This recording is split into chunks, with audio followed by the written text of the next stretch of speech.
நெல்லிக்காய் சாப்பிடுங்கன்னு சொல்கிறாங்க. ஒரு சில பேருக்கு சின்ன பிள்ளைகளுக்கெல்லாம் நெல்லிக்காய் சாப்பிட பிடிக்காமல் அந்த நெல்லிக்காயை வந்து ஸ்கிப் பண்ணிடுவாங்க. ஆனால் முழு நெல்லிக்காய் சாப்பிட்றதுனால ஏகப்பட்ட நன்மைகள், 100 நன்மை அடங்கியிருக்குன்னு சொன்னால் நம்ப முடியுமா? கண்டிப்பாக நம்பித்தாங்க ஆகணும். 100 நன்மைகள் இருக்கு. நெல்லிக்காயை இந்த மாதிரி பக்குவத்தில் செஞ்சு சாப்பிடுங்க. பெரியவங்கலேருந்து சின்னவங்க வரையும் நல்லா விரும்பி சாப்பிடுவாங்க. 1 மாதம் ஆனாலும் கெட்டு போகாது. முழு நெல்லிக்காயை பயன்படுத்தி பார்த்தீங்கன்னா நம்ம இன்றைக்கி இந்த மாதிரி கேரட் துருகுறதுல வச்சு நல்லா பூ போல் துருகி எடுத்துக்கலாம். நான் இன்றைக்கி பார்த்தீங்கன்னா 1/4 கிலோ அளவுக்கு வந்து நெல்லிக்காய் எடுத்திருக்கேன். இந்த 1/4 கிலோ அளவுக்கு வந்து நெல்லிக்காய் எடுத்தோம்னா எந்த அளவுக்கு வந்து சர்க்கரை சேர்க்கணும், தேன் சேர்க்கணும் அப்படின்னு சொல்லிட்டு உங்களுக்கு வீடியோவில் ஃபுல்லாக சொல்லியிருக்கேன். வாங்க ஃப்ரெண்ட்ஸ், இதை எப்படி பண்ணுறதுன்னு பார்க்கலாம்.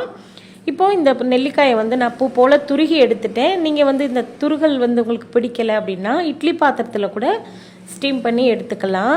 கடாயில் வந்து எண்ணெய் சேர்க்காம நம்ம துருகி வச்ச நெல்லிக்காயை வந்து சேர்த்துக்கலாம். நான் வந்து பார்த்திங்கன்னா 4 கப் அளவுக்கு, டம்ளர் உலக்கு எதில் வேணாலும் அளந்துக்கலாம். நான் இன்றைக்கி இந்த மெஷரிங் கப்பில் 4 கப் அளவுக்கு வந்து நெல்லிக்காய் துருவல் எடுத்திருக்கேன். கடாயில் போட்டு மிதமான ஹீட்டில் வச்சு நல்லா வறுத்துக்கலாம்.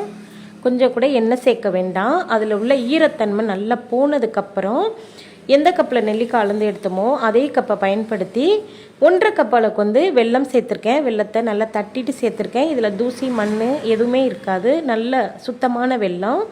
இதில் வந்து வெல்லத்துக்கு பதிலாக நாட்டு சக்கரை கூட சேர்த்துக்கலாம். உங்களுக்கு வந்து வெல்லம் சேர்க்கும்போது நல்ல இலகி கொடுத்து அந்த நெல்லிக்காய் இந்த இலைகளோடு நல்லா வெந்து வரும். இப்போ பாருங்கள், நல்லா தண்ணி விட்டு வேகுது பாருங்கள். இந்த மாதிரி அந்த தண்ணியெல்லாம் நல்லா வற்றணும். அது வரைக்குமே நல்லா கிண்டி கிண்டி விடுங்க. இந்த மாதிரி பாருங்கள், நல்லா ட்ரை ஆகிக்கிட்டு இருக்கு. உங்களுக்கு பார்க்கும்போதே தெரியுது.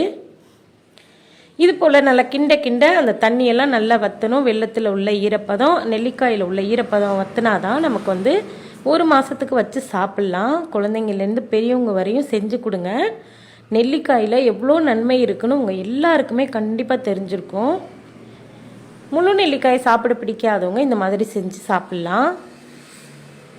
இப்போ பார்த்தீங்கன்னா நல்லா ட்ரை ஆகிடுச்சு பாருங்கள். இந்த மாதிரி ஒரு பதத்துக்கு வந்ததுக்கப்புறம் அடுப்பை ஆஃப் பண்ணிடுங்க. இதுக்கு மேலே நீங்கள் வந்து அடுப்பை ஆன் பண்ணி வச்சுட்டு கிண்டினீங்கன்னா அடிப்பிடிச்சிரும்.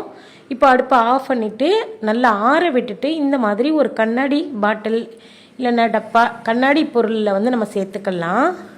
பிளாஸ்டிக், சில்வர் பயன்படுத்துகிறத விட இந்த மாதிரி கண்ணாடியில் சேர்த்துட்டு இதில் வந்து பார்த்திங்கன்னா ஒரு 5 டேபிள் ஸ்பூன் அளவுக்கு வந்து தேன் சேர்க்குறேன்.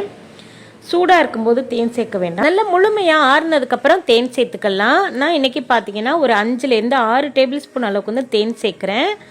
தேன் சேர்த்துட்டு நல்லா ஒரு முறை நல்லா கலந்துருங்க. கலந்து விட்டுட்டு இதை அப்படியே மூடி போட்டு வச்சுருங்க. இதுலேருந்து 1 டேபிள் ஸ்பூன் அளவுக்கு வந்து காலை நேரத்தில் எடுத்து சாப்பிடுங்க. நைட்டில் வந்து சாப்பிட வேண்டாம். இந்த மாதிரி பக்குவத்தில் தேன் நெல்லிக்காய் செஞ்சு சாப்பிட்டு பார்த்துட்டு எப்படி இருக்குன்னு சொல்லுங்கள். இந்த வீடியோ பிடிச்சிருந்தா லைக் பண்ணி ஷேர் பண்ணுங்கள். தேங்க்யூ. தேங்க்ஸ் ஃபார் வாட்சிங். பாய்.